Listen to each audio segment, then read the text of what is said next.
Dobar dan. Moje ime je Ognjen Vagić i javljam vam se sa filozofskog terena, ili ti Philosopher's Court.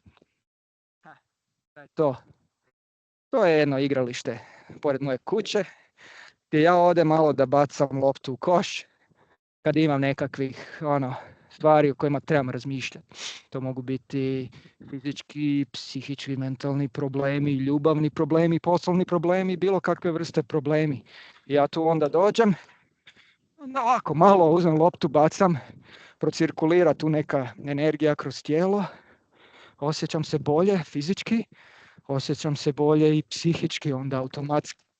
To sve vodi jedno drugom, harmonija duha i tijela. To je neko stanje u kojem ja želim biti. I kad me sve te stvari u životu izbace iz te neke ravnoteže, ja odem ili u gym ili ovako na košarkaško igralište i razmišljam. I zato The Philosopher's Court, filozofski teren. Stvarno mi nekad dođu tu jako dobre misli, pa rekao da podijelim to sve s vama.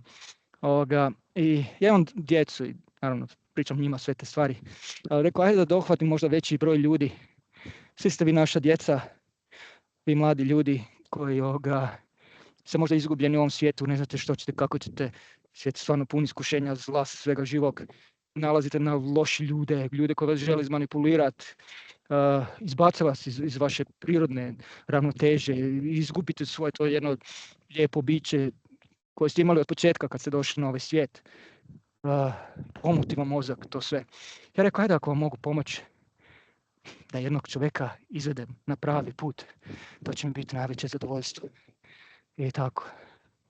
Bio sam svuda, svašta sam vidio, svašta sam saznao, svašta sam ja porazmišljao više ovdje, došao do nekih spoznaja i nadam se da vam to može pomoći. Dakle, stay tuned with the Philosopher's Court.